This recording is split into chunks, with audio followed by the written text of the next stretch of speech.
تو ظاہر میں طرز عمل تبدیل ہو جاتا ہے. اب ان خاتون کو یہ چاہیے کہ دنیا کی طرف جو رغبت تھی، جو اشتغال تھا، جو کمال مشغولیت رہی ٹیچنگ کے دوران، اور اب اللہ تعالیٰ بلا رہا ہے تو پھر اس سے زیادہ مشغولیت ہونی چاہیے، اور 5 منٹ میں نماز ادا ہو جاتی ہے.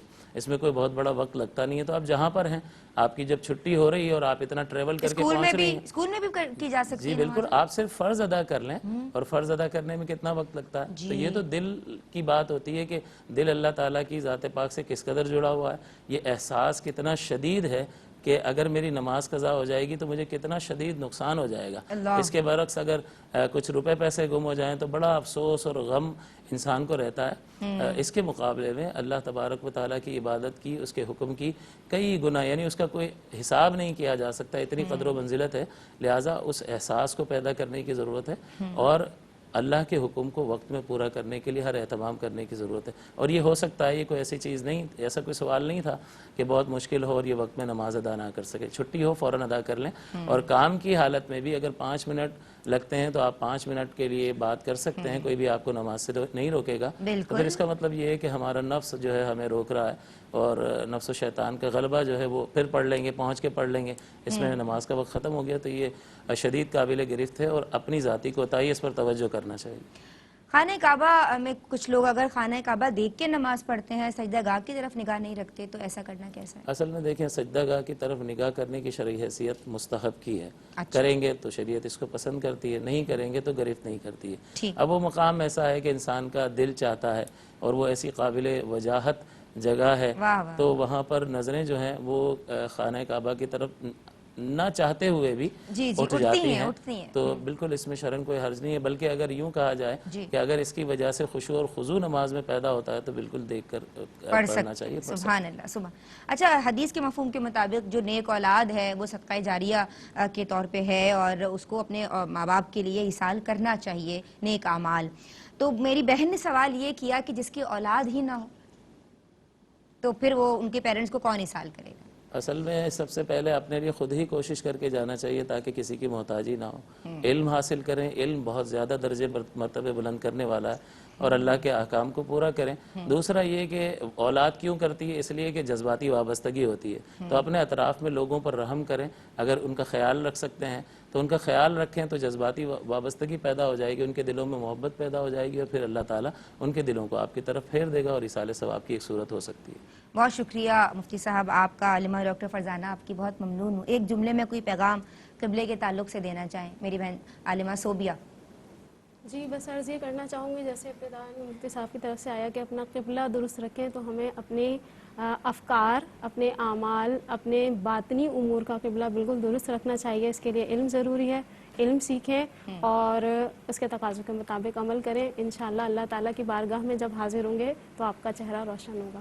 سبحان اللہ، سلامت رہیے. بہت ممنون ہوں میں آپ تینوں کی. بیسیکلی جناب بیت اللہ شریف یا خانہ کعبہ یا قبلہ وہ خاص فضا ہے کہ جہاں اللہ تبارک و تعالیٰ کی خاص تجلیات کا نزول ہوتا ہے. اللہ تبارک و تعالیٰ اس پاک فضا میں ہم سب کو بار بار بلائے بھی، اور ہماری نمازوں کا تمام لوگ اہتمام بھی کریں، اور وقت پہ ادا کرنے کی کوشش کریں، اور ترجیحی بنیادوں پہ ادا کریں. فی امان اللہ. السلام علیکم ورحمۃ اللہ.